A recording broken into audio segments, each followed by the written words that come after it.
Hello എല്ലാവരും എന്ത് പറയുന്നു സുഖാരിക്കാമെന്ന് വിശ്വസിക്കുന്നു മേയാണ് ഇത് ഇന്നൊരു ഡേ ഇൻ മൈ ലൈഫ് തന്നെയാണ് കേട്ടോ. ആദ്യമായിട്ട് വീഡിയോ കാണുന്നവരാണ്. നമ്മൾ കാനഡയിൽ ആൽബർട്ട എന്ന് പറഞ്ഞൊരു സ്ഥലത്ത് സെറ്റിലായിട്ടുള്ള മലയാളി ഫാമിലിയാണ്. ഹസ്ബൻഡും വൈഫും 2 കുട്ടികളായിട്ട്. ഒരാൾ 10ാം ക്ലാസ് കഴിഞ്ഞു, ഒരാൾ 3ാം ക്ലാസ് കഴിഞ്ഞു. ഇപ്പോൾ ഇവർക്ക് സമ്മർ അവധിയാണ്. കുട്ടികൾക്ക് സമ്മർ അവധി ആവുന്ന സമയത്ത് തന്നെ എനിക്കും സമ്മർ വെക്കേഷനാണ്. അപ്പം ആ ഒരു എന്താ പറയുക, ഞാനും എഡ്യൂക്കേഷൻ തന്നെയാണ്, പഠിപ്പിക്കുകയാണ് ചെയ്യുന്നത്. അപ്പോൾ എനിക്കൊരു മെയ് ജൂൺ ജൂലൈ ഓഗസ്റ്റ് വരെ അങ്ങനെ അവധിയുണ്ട്. അതുകൊണ്ട് നമ്മളെന്താ പറയുക, ഇതൊരു സ്റ്റേ അറ്റ് ഹോം മദറിൻ്റെ ഒരു സ്റ്റൈൽ വീഡിയോ എന്ന് വേണമെങ്കിൽ പറയാം. ഈ ദിവസം നമ്മളെന്താ പറയുക, ഇപ്പം കുറച്ച് ദിവസമായിട്ട് നാടൻ കുറച്ച് നാടൻ സാധനങ്ങളൊക്കെ ഇടയ്ക്ക് വെക്കും കേട്ടോ. 2 ദിവസം കഴിയുമ്പോൾ ഇവർ പിന്നെയും പാൻ കേക്ക്, ടോസ്റ്റ് അങ്ങനത്തെ സാധനങ്ങൾ വേണം എന്ന് ആവശ്യപ്പെടും. എന്നാലും വൺസിൻ്റെ വയൽ ഇത് കൊടുക്കുമ്പോഴത്തേക്കിന് ഒരു സന്തോഷം, നമുക്കുണ്ടാക്കാനും ഒരു സന്തോഷം. അപ്പം ഞാൻ ഒത്തിരി കാലമായി ചപ്പാത്തി ഉണ്ടാക്കിയിട്ട്. മെയിൻ കാരണം ഇവിടെ അത് അധികം പോവില്ല എന്നുള്ളതാണ്. പിന്നെ എന്താ പറയുക, കണ്ടമാനം ഗോതമ്പ് അത്ര ടോളറേറ്റ് ചെയ്യാനും കുറച്ച് ബുദ്ധിമുട്ടുള്ളവരൊക്കെ ഉണ്ട് ഇവിടെ.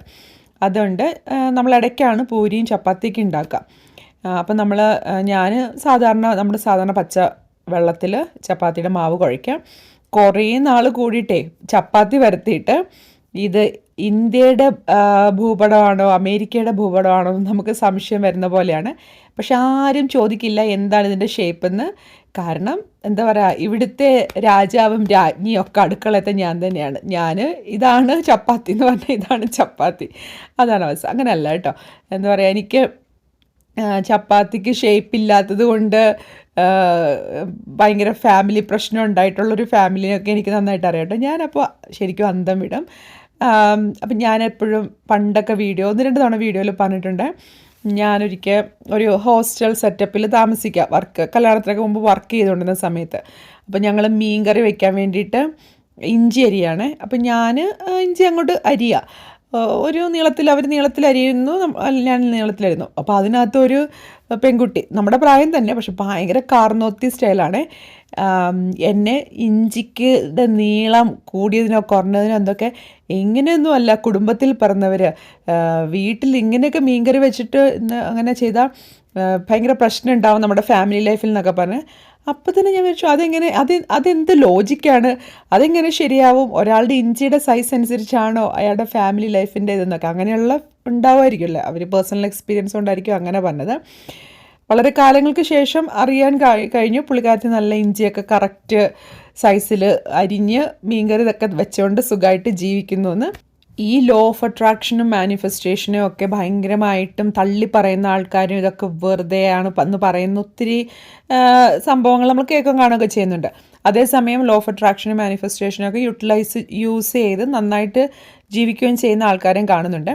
ഒരു കാര്യം എനിക്ക് എൻ്റെ ലൈഫിൽ നിന്ന് മനസ്സിലായതാണ്, അയ്യോ എനിക്ക് വയ്യേ, എനിക്ക് സുഖമില്ലേ, എനിക്കൊന്നുമില്ലേ, എൻ്റെ ഇത് കൊള്ളില്ലേ, എന്നെ കാണാൻ കൊള്ളില്ലേ, എൻ്റെ ജോലി കൊള്ളത്തില്ല, എനിക്ക് എപ്പോഴും കഷ്ടപ്പാടാണ്, എനിക്ക് ഇങ്ങനെ എപ്പോഴും ആ ഒരു എന്താ പറയുക ദാരിദ്ര്യം അല്ലെങ്കിൽ ഇങ്ങനെ കുറവുകളെക്കുറിച്ച് പറഞ്ഞുകൊണ്ടിരിക്കുന്നുണ്ടല്ലോ, ഭയങ്കര പ്രയാസമാണ് അവർക്ക്. അത് പറഞ്ഞ് പിന്നെ അവർക്ക് അത് പറയാനേ ഉണ്ടാവുള്ളൂ.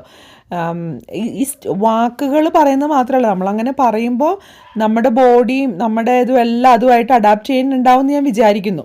അപ്പം പക്ഷെ പോസിറ്റീവായിട്ട് ഒരു ടോക്സിക് പോസിറ്റിവിറ്റി എന്നുള്ള രീതിയിലല്ല പറഞ്ഞത്, നമ്മൾ പോസിറ്റീവ് തോട്ട്സ് നമ്മുടെ ലൈഫിലോട്ട് കൊടുത്തുകൊണ്ടിരിക്കുന്നവർക്കുണ്ടല്ലോ, നമുക്കിത് പറ്റും, ഒരു പ്രതിസന്ധിയുണ്ട്, ഇത് ഞാൻ തരണം ചെയ്യും, അതിനെന്താ അടുത്ത സ്റ്റെപ്പ് എന്ന് ആലോചിക്കുന്നവർക്ക് ശരിക്കും നല്ല പുരോഗതിയും ഉന്നമനവും ഉണ്ടാവുന്ന പോലെ. അങ്ങനെ ആരെങ്കിലും പേഴ്സണലി നിങ്ങൾക്ക് തോന്നിയിട്ടുണ്ടോ? ഈ ഒരു പരാതി പറയുന്നവർക്ക് എന്നും ആ ഒരു ഇങ്ങനെ പരാതി തന്നെ ഉണ്ടാവും. പിന്നെ അവർക്ക് വെറുതെ പറഞ്ഞ് ആക്ച്വലി ആ പരാതി അവർക്കുടെ റിയാലിറ്റി ആയി മാറുമെന്നും. പക്ഷെ നല്ല നല്ല സ്വപ്നങ്ങൾ കാണുമോ, നല്ല പോസിറ്റീവ് ഇതിൽ ഉള്ളവർക്ക് നല്ല നല്ല കാര്യങ്ങൾ പതിയെ വന്നു ചേരുന്നതും കണ്ടിട്ടുണ്ട്. അത് എനിക്ക് തോന്നുന്നത് എഫർട്ട് ഇടും തോന്നുന്നു. നമ്മളൊരു പ്രതീക്ഷയോടുകൂടി ഒരു കാര്യത്തിനൊരു ഇത് പ്രശ്നമല്ല, ഇതിനെ ഞാൻ തരണം ചെയ്യുന്നു നമ്മളോട് പറയുമ്പോൾ നമ്മൾ അതിനുള്ളൊരു പ്രതിവിധിയും കൂടെ കാണുന്നുണ്ടാവും എന്നാണ് എനിക്ക് മനസ്സിലായിട്ടുള്ളൊരു കാര്യം. ചപ്പാത്തി ഇത്തിരി നെയ്യൊക്കെ തടവി ഞാനവിടെ വെച്ചിട്ടുണ്ട്, ഓരോന്ന് നല്ലൊരു മയമായിട്ടിരിക്കാൻ വേണ്ടി. ഇനി നമുക്ക് ഉള്ളി കറി ഉണ്ടാക്കാം. മുട്ടയാണ്, വെളിച്ചെണ്ണയിലാണ് ഇത് ചെയ്യുന്നത്. വെളിച്ചെണ്ണ നന്നായിട്ട് ചൂടായതിനകത്തോട്ട് ഞാൻ ഇഞ്ചി ഓൾറെഡി അരിഞ്ഞ് ഞാൻ ചതച്ചരിഞ്ഞില്ലേ, അങ്ങനെ അരിഞ്ഞ് ഫ്രീസറിൽ വെച്ചിട്ടുണ്ടായിരുന്നു. വെളുത്തുള്ളിയും ഞാൻ നമുക്ക് തൊലി പൊളിച്ച വെളുത്തുള്ളി മേടിക്കാൻ കിട്ടും, ആ വെളുത്തുള്ളിയും ഫ്രീസറിൽ വയ്ക്കുക. അപ്പോൾ അത് രണ്ടും അരിഞ്ഞ് വെളുത്തുള്ളി, ഇഞ്ചി, പച്ചമുളക്, കറിവേപ്പില, സവോള, ഇത് റെഡ് ഒനിയനാണ് കേട്ടോ ഇപ്പം മേടിക്കുന്നത്. നല്ല കണ്ണെരിവാണ്, അതുകൊണ്ട് എനിക്കാണെങ്കിൽ ഈ സവോള കണ്ണെരിച്ചിൽ മാറോ ഭയങ്കര ഒരു കരഞ്ഞ സൈനസൈറ്റിസ് വരുന്ന പോലത്തെ അവസ്ഥയാണ്. ഞാൻ തോമസിനെ കൊണ്ട് സവോള അപ്പം അരിയാനുള്ളത് അരിഞ്ഞു വെപ്പിക്കും കേട്ടോ. കുറച്ച് മല്ലിപ്പൊടി ഇത്തിരി കൂടുതലിടാവേ, ഒരു 2 സ്പൂൺ മല്ലിപ്പൊടി ഇട്ടിട്ടുണ്ട്, 1 സ്പൂൺ കാശ്മീരി മുളക് പൊടി, ഇത്തിരി മഞ്ഞൾപ്പൊടി, പിന്നെ ഗരം മസാല, ഇത്തരം പൊടികൾ മാത്രമേ ഇട്ടിട്ടുള്ളൂ. ഞാനൊരു ഷോർട്സ് ഇട്ടിട്ടുണ്ട്, ഒരു ചിക്കൻ റോസ്റ്റിൻ്റെ ഒരു ഷോർട്സ്, മല്ലിപ്പൊടി ഇടാതെ. അത് കണ്ടിട്ട് എന്നെ അറിയാവുന്ന ഒരാൾ ഫോൺ വിളിച്ചിട്ട് വാട്സപ്പിൽ ഇങ്ങനെ മെസ്സേജ് അയച്ചു കേട്ടോ, മല്ലിപ്പൊടി ഇടാൻ മറന്നു പോയത്. അപ്പോൾ ഇല്ല, മല്ലിപ്പൊടി ഇടരുതെന്ന് ഞാൻ പ്രത്യേകം പറഞ്ഞിട്ടുണ്ടെന്ന്.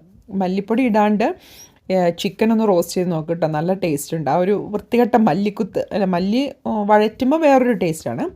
എന്തായാലും ഈ കറിയിലോട്ട് വരാം. ഇതിൽ നമ്മുടെ മല്ലിപ്പൊടി, മുളക് പൊടി, മഞ്ഞൾപ്പൊടി, ഗരം മസാല, മല്ലിപ്പൊടി ഇത്തിരി ഒരു കൂടുതൽ, മുളക് പൊടിയേക്കാളൊക്കെ കുറച്ചുകൂടെ കൂടുതലിടണം.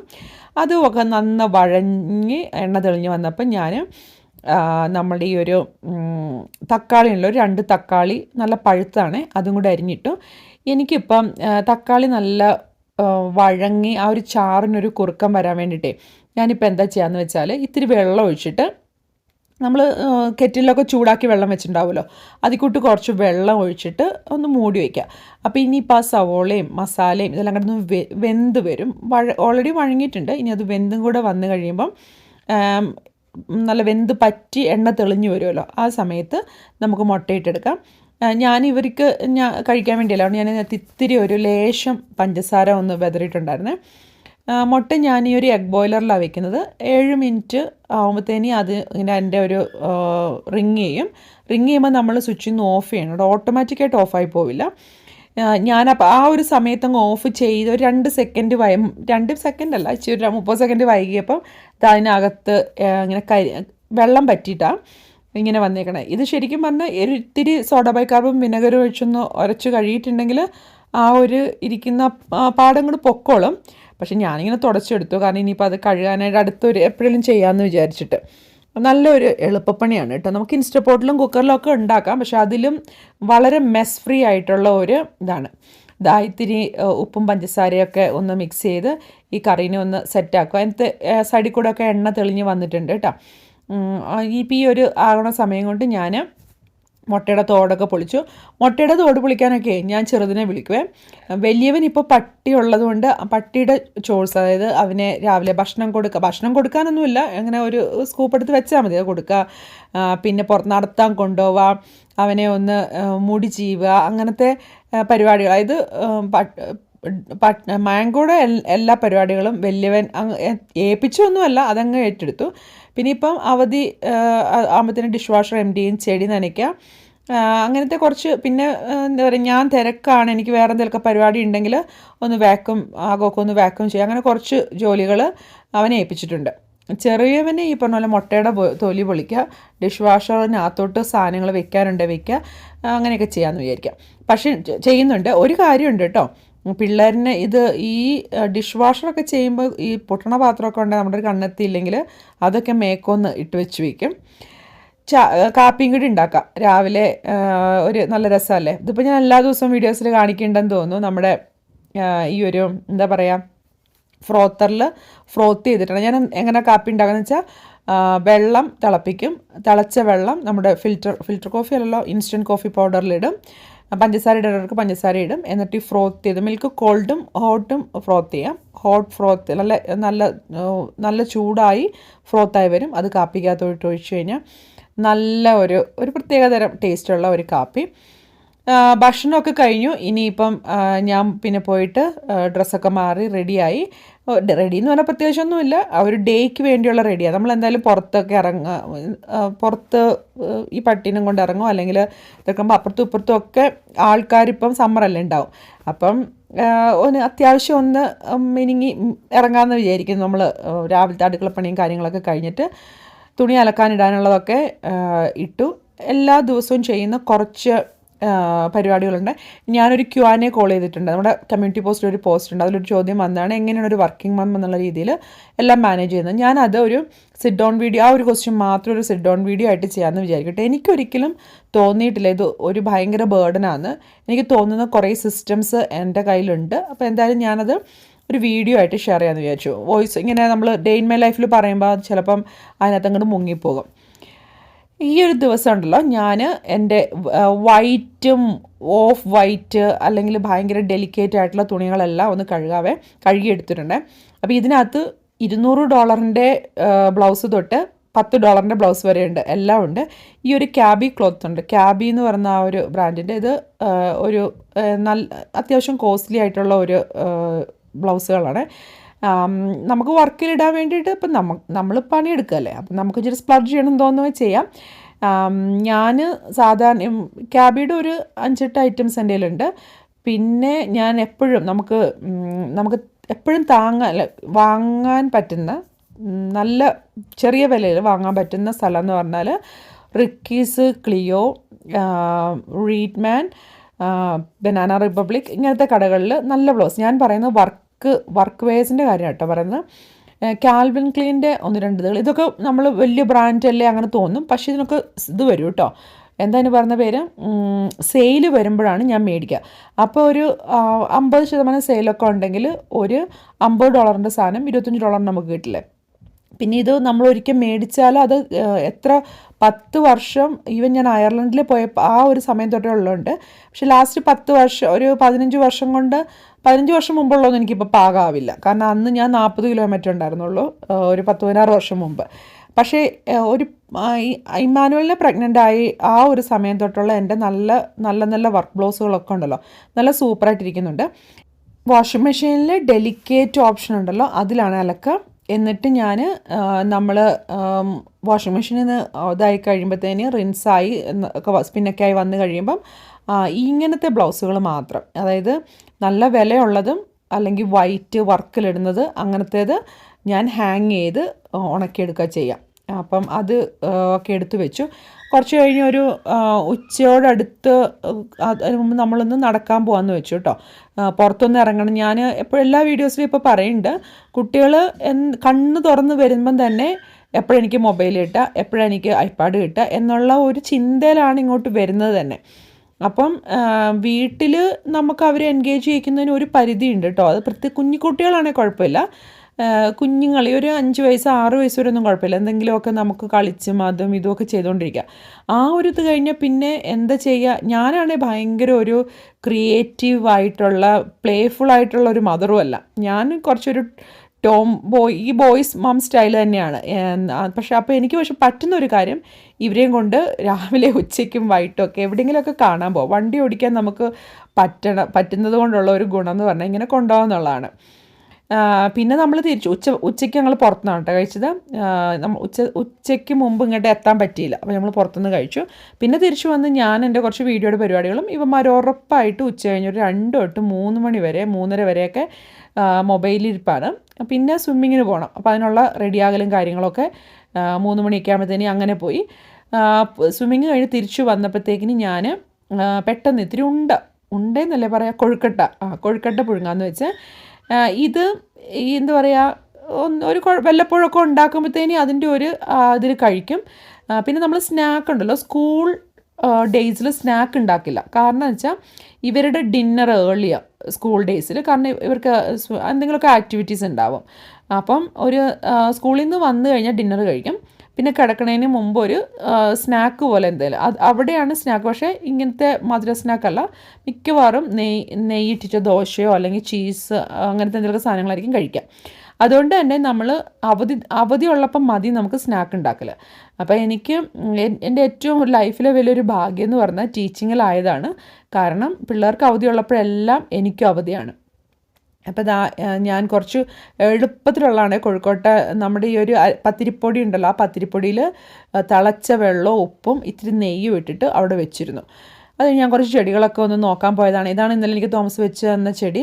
ഇതിൻ്റെ അമ്മച്ചെടിയാണ് കേട്ടോ. ഞാൻ എൻ്റെ ഫസ്റ്റ് ചെടിയാണ്. മണിക്കുട്ടി നമ്മൾ പേരൊക്കെ ഇട്ട് ഓർമ്മയുണ്ടോ? ഒരു 2-3 വർഷം മുമ്പ് ഒരു സെപ്റ്റംബറിൽ എനിക്ക് എൻ്റെ ഒരു ഫ്രണ്ട് തന്നാണ് ഈ ഇപ്പോൾ ഈ കാണുന്ന ചെടി. അതിൽ നിന്ന് പറിച്ചു വെച്ചതാണ്. മറ്റേത് അത് വെള്ളത്തിൽ കിടന്ന് വേരൊക്കെ കുറേ ആയായിരുന്നു. അപ്പോൾ ഇന്നലെ ഞാൻ തോമസിൻ്റെ അടുത്ത് കൊണ്ട് കൊടുത്തു. നമ്മളിങ്ങനെ ഒരു ചെറിയൊരു എക്സ്റ്റൻഷൻ പോലെ വെച്ചിട്ടുണ്ട്. അവിടെയാണ് ഒരു ഷോ പീസ് വെക്കുന്നത്. അവിടെ നമ്മൾ ലിപ് ബാമും അങ്ങനത്തെ കാര്യങ്ങളൊക്കെ വെച്ചിട്ടുണ്ട്. വേണം എടുത്ത് മാറ്റാം, പക്ഷെ അവിടെ ഇരുന്നോട്ടെ എന്ന് വിചാരിച്ചു. അപ്പോൾ ആ പൊടി ഒന്ന് നമ്മുടെ തിളച്ച വെള്ളത്തിലിട്ട് വെച്ചല്ലേ, ഒന്ന് ചെറുതായിട്ട് തണുത്തില്ല കൈ പൊള്ളു. അതുകൊണ്ട് അവിടെ ഇരിക്കുമ്പോൾ തന്നെ ഞാൻ തേങ്ങ ചിരവിയതും ശർക്കരയുടെ പൊടിയാണ് ഇത്. ശർക്കരയുടെ പൊടി ആയതുകൊണ്ട് തന്നെ ഇതിൽ മണ്ണും ഒന്നും കടിക്കില്ല. ഇത് ഞാൻ മുന്നേ ഉപയോഗിച്ച് എനിക്കറിയാം മണ്ണില്ല ഉള്ളത്. എപ്പോഴെങ്കിലും ഉപയോഗിക്കുമ്പോൾ മണ്ണുണ്ടെന്ന് തോന്നിയാൽ നമ്മൾ പാവാക്കി എടുക്കണം. പക്ഷേ ഇത് പാവ് ആയിട്ട് എടുക്കേണ്ട കാര്യമില്ല. ഇതുകൊണ്ട് തന്നെ, അതായത് ശർക്കരയുടെ പൊടിയും ഉണ്ട്, പിന്നെ തേങ്ങ ചിരവിയതൊക്കെ ഉണ്ടെങ്കിൽ ഇങ്ങനത്തെ പണികളൊന്നും ഒത്തിരി ഒരു വലിയ പണിയോ അല്ലെങ്കിൽ അധിക സമയം വേണ്ട ഒരു കാര്യമില്ല. അപ്പം ഇങ്ങനെ രണ്ടൊന്ന് മിക്സ് ചെയ്തു. ഒരു നുള്ളു ഉപ്പ് ഇട്ടിട്ടുണ്ട്. പിന്നെ ഏലക്കാപ്പൊടി ചുക്കുപൊടിയൊക്കെ അങ്ങനെ അത് ആവശ്യമുള്ളവർക്ക് ഇടാം. പക്ഷേ ഇവർക്ക് സ്പൈസ് ഒന്നും താല്പര്യമില്ല, അതുകൊണ്ട് അത് എടുത്ത് റെഡിയാക്കി വെച്ചു. ഇനിതാ നമ്മുടെ പൊടി കുഴഞ്ഞു വന്നിട്ടുണ്ട്. എന്ന് വെച്ചാൽ ഒന്ന് തൊടാൻ പറ്റുന്ന ഒരു ചൂടുണ്ട്. അത്യാവശ്യം നമ്മുടെ കൈ പൊള്ളല്ല, ചൂട് ഫീൽ ചെയ്യാം. ഇത്തിരി കൂടെ സമയം വേണം ഇരിക്കായിരുന്നു, പക്ഷേ ഇനി വൈകണ്ടെന്ന് വെച്ചു. കാരണം ഇവർക്ക് എന്താ പറയുക, അത്താഴം ഇപ്പം ഈ സ്കൂള് ഇല്ലാത്തത് കൊണ്ട് അത്താഴം ഇത്തിരി വൈകിട്ട് ഒരു 7 മണി ആ സമയത്ത് 7:30 ആകുമ്പോഴാണ് കഴിക്കുക. അതുകൊണ്ട് തന്നെ ഇത് ഇച്ചിരി നേരത്തെ ഒരു 4-4:30 ഒക്കെ ആകുമ്പോഴത്തേനെങ്കിലും ഉണ്ടാക്കണം എന്നായിരുന്നു വിചാരം. പക്ഷേ അതൊന്നും നടന്നില്ല. കാരണം അതിനിടയ്ക്ക് നമ്മൾ ഓരോ പരിപാടിക്ക് പോയി, ഫോൺ വന്നു, തോമസ് ജോലി കഴിഞ്ഞ് വന്നിട്ട് കുറേ നേരം വർത്തമാനം പറഞ്ഞ് അങ്ങനെ ഇരുന്നു. അപ്പം ഞാൻ ചെറുതായിട്ടൊന്ന് എന്താ പറയുക, കൈ പൊള്ളുന്നതുകൊണ്ടാണ് ഇടയ്ക്ക് ഇങ്ങനെ സ്ലോ അടിച്ച് ഞാൻ അത് കുഴച്ച് റെഡിയാക്കി എടുത്തു. പത്തിരിയുടെ പൊടി, ഇടിയപ്പം പൊടി അങ്ങനെ നമ്മൾ മേടിക്കാൻ കിട്ടുമല്ലോ, ആ ഒരു പൊടിയിലാണ് കേട്ടോ ഞാനിത് റെഡിയാക്കിയത്. ഒരു കൈക്കണക്കിലാണ് കേട്ടോ ഞാൻ പൊടിയെടുത്ത്, കൈക്കണക്കല്ല കണ്ണിൻ്റെ കണക്കിൽ. കറക്റ്റ് 9 കൊഴുക്കട്ടയ്ക്ക് ഉള്ളതുണ്ട്. അപ്പോൾ എനിക്ക് ശരിക്കും പറഞ്ഞാൽ ഈ ഉണ്ടാക്കണ ഒരു പ്രോസസ്സ്, ഒരു ഉണ്ട ഉരുട്ടിയിട്ട് പിന്നെ നമ്മളിങ്ങനെ വിരലിട്ട് അതിൻ്റെ തൊണ്ട് പോലെ ആക്കിയെടുക്കില്ലേ, എത്ര തിന്നാക്കാവോ അത്രയും തിന്നാക്കുമ്പോഴാണ് അതിന് ടേസ്റ്റ് എന്നാണ് പറഞ്ഞത്. അത് ഈ തൊണ്ട് തിന്നാക്കണ അത്രയും ഈ ഒരു ഫില്ലിങ് അതിനകത്ത് കൊള്ളും. പക്ഷേ എൻ്റെത് ഒരു പരിധി വരെയൊക്കെ ആവത്തുള്ളൂ. അത് കുഴയുടെയാണ്. നല്ല വാട്ടി കുഴച്ചെടുത്താൽ ഒക്കെ ആവും എന്നൊക്കെ എന്താ പറയുക, ഇങ്ങനെ വല്യമ്മച്ചിമാരൊക്കെ പറഞ്ഞ് കേൾക്കാം. പക്ഷേ ഇതിപ്പം ഇവർക്ക് ഞാൻ നേരത്തെ രാവിലെ ചപ്പാത്തി ഉണ്ടാക്കി പറഞ്ഞില്ലേ, നമ്മളോട് ആര് ചോദിക്കാനാ, നമ്മൾ ഉണ്ടാക്കണതാണ് ഇതെന്നുള്ള അവസ്ഥയാണ്. എന്താ പറയുക, പിള്ളേരുടെയും കെട്ടുവിൻ്റെയൊക്കെ. അതായത് അങ്ങനെ ഓതൻറ്റിക്കായിട്ട് അങ്ങനെ തന്നെ വേണം എന്നൊന്നും ഇപ്പം ആരും ഡിമാൻഡ് ചെയ്യില്ല. അങ്ങനെയൊന്നും ഡിമാൻഡ് ചെയ്യാൻ സമ്മതിക്കരുത്. കാരണം നമ്മളിതൊരു സർവീസ് ചെയ്യുമല്ലേ, നമ്മൾ കുക്കൊന്നുമല്ല. ഞാൻ ഇടയ്ക്ക് ഡയലോഗ് അടിക്കും കേട്ടോ. എന്തെങ്കിലും ഇപ്പോൾ ഒരു സാഹചര്യത്തിൽ കുക്കിങ്ങിനെ കുറിച്ചൊക്കെ കോൺവെർസേഷൻ വരുമ്പോൾ ഞാൻ ഫ്രണ്ട്സിനോടാണേലും ഫാമിലിയിലാണേലും പറയും, നമ്മൾ കുക്കൊന്നുമല്ല, നമ്മളൊരു മനുഷ്യർ എല്ലാവരെയും പോലെ, ഇപ്പം ഹസ്ബൻഡുമാരെയും അല്ലെങ്കിൽ മക്കളെയൊക്കെ പോലെ കയ്യും കാലും തലയും എന്താ പറയുക, ഒരു യൂട്യൂബ് വെച്ച് കണ്ട കണ്ണിൽ പിടിക്കുന്ന കണ്ണും ഒക്കെ ഉള്ള മനുഷ്യൻ. അതാർക്ക് വേണേലും ഇതൊക്കെ നോക്കിയും കണ്ട് പഠിച്ചും ചെയ്യാവുന്നതല്ലേ. അപ്പം നമ്മൾ പക്ഷേ നമ്മുടെ സ്നേഹം കൊണ്ടും ഇഷ്ടം കൊണ്ടും ഓരോ കാര്യം ചെയ്യുന്നു. അപ്പം നമ്മളിങ്ങനെ കണ്ടമാൻ ഇങ്ങോട്ട് ഭരിക്കാൻ വരരുത് എന്നുള്ളതാണ് എൻ്റെ ഒരു ആറ്റിറ്റ്യൂഡ്. ഞാനത്ര പാവമൊന്നും അല്ല കേട്ടോ. ഞാൻ കുറച്ച് ഒരു ഭയങ്കര ഒരു സാധനമാണ്. എനിക്കിഷ്ടമില്ലാത്ത കാര്യങ്ങളൊക്കെ ആരെങ്കിലും പറയുകയോ ചെയ്യുകയൊക്കെ ചെയ്തിട്ടുണ്ടെങ്കിൽ ഞാൻ പിന്നെ അത് മിണ്ടാതെ പോയേക്കാതൊന്നും വെക്കുകയൊന്നുമില്ല. എനിക്ക് പറയാനുള്ളത് ഞാൻ പറയൂ കേട്ടോ. എന്താ പറയുക, അങ്ങനത്തെ ഒരു വൃത്തികെട്ട സ്വഭാവം എന്ന് പറയാൻ പറ്റില്ല, അങ്ങനെ ഒരു സ്വഭാവമൊക്കെ എനിക്കുണ്ട്. പക്ഷേ ആവശ്യമുണ്ടെങ്കിലേ പറയത്തുള്ളൂ. ആവശ്യമില്ലാതെ എല്ലായിടത്തും ഒന്നും കയറി അങ്ങനെ പറയില്ല. പക്ഷേ എന്താ പറയുക, ഇങ്ങനെ ഭയങ്കര നെഗറ്റീവ് കണ്ട് ഭരിക്കാൻ വരുന്നതൊക്കെ എനിക്ക് ഭയങ്കര ഇറിറ്റേഷനുള്ള കാര്യമാണ്. അത് ഒരു കട്ടൻ ചായ ഉണ്ടാക്കി, കൊഴുക്കട്ടയും പുഴുങ്ങി, എന്നിട്ട് ഇവർക്ക് ഇത് ഭയങ്കര എന്താ പറയുക, പെട്ടെന്ന് ഇങ്ങനെ ഉണ്ടാക്കി കാണുമല്ലോ, വീട്ടിൽ തന്നെ ഉണ്ടാക്കി കണ്ട് ഇതിൻ്റെ ഒരു സന്തോഷമുണ്ട്. പിന്നെ നല്ല മഴയുണ്ട്, പെട്ടെന്ന് ഇരുട്ടിയ കണ്ടോ. ഇപ്പോൾ ഇടയ്ക്കിടയ്ക്ക് ഇവിടെ ഇപ്പം ചില ദിവസങ്ങളിൽ ഭയങ്കര ചൂടാണ്. എന്നിട്ട് ആ ചൂടുള്ള ദിവസമാണെങ്കിൽ അത് 2 ദിവസം കഴിയുമ്പോഴത്തേനും മഴയുണ്ടാവും. അപ്പം മൂടി കെട്ടി നിൽക്കുകയാണ്. അപ്പോൾ ആ ഒരു കാലാവസ്ഥയ്ക്ക് പറ്റിയ സാധനം. ഞാൻ മുന്നേ പറഞ്ഞ കേട്ടിട്ട് അങ്ങനെ എന്താ പറയുക വിചാരിക്കണ്ട കേട്ടോ. പൊതുവേ ഞാനൊരു സൗമ്യശീലയാണ്. ഒരു കോൺഫ്ലിക്റ്റ് റെസൊല്യൂഷൻസിനൊക്കെ മുൻകൈ എടുത്ത് ചെയ്യുന്ന ആളൊക്കെയാണ്. എല്ലാവരും ആൾക്കാരെ ഒഫൻസീവ് ആക്കാതെ മാക്സിമം ഡിപ്ലോമാറ്റിക്കാണ്. പക്ഷേ എൻ്റെ ചില വീക്ക് പോയിന്റുകൾ എന്ന് പറഞ്ഞാൽ ഈ പറഞ്ഞ എന്താ ആവശ്യമില്ലാതെ ഗോൾ പോസ്റ്റ് കളിക്കുന്നവരല്ലാതെ ഗാലറിയിൽ ഇരുന്ന് ഗോൾ അടിക്കുന്നവരെ കാണുമ്പോഴത്തേന് എനിക്ക് അത് നിങ്ങൾ ഗോൾ അടിക്കണ്ട എന്ന് പറയാൻ വേണ്ടി തോന്നും. ഒരാൾ എനിക്കത് തുറന്നപ്പോൾ ഇഷ്ടപ്പെട്ടില്ല, അതിനകത്ത് എന്തോ കറുത്തിരിക്കുന്നത്, എന്നാൽ പോയേക്കാന്ന് ആ പുള്ളി വിചാരിച്ചു, ചെറുത്. അപ്പോൾ വലിയവനെന്താ സന്തോഷമായില്ല, ആകെ എണ്ണി ചുട്ടി 9 ഇതേ ഉള്ളൂ. ഒരാൾക്ക് വേണ്ടെങ്കിൽ അടുത്ത ആൾ കഴിക്കും എന്നുള്ള അവസ്ഥയാണ്. അങ്ങനെ വിട്ടുകൊടുക്കാൻ പറ്റത്തില്ല. എനിക്ക് വേണ്ടെങ്കിൽ മറ്റാൾ കഴിക്കുമെന്ന് തോന്നുമ്പോഴത്തേക്കിന് ഒരെണ്ണമൊക്കെ ഒന്ന് ടേസ്റ്റ് ചെയ്തൊക്കെ നോക്കും. ടേസ്റ്റ് ചെയ്താൽ ആർക്കാ കൊഴുക്കട്ട ഇഷ്ടമില്ലാത്ത അല്ലേ?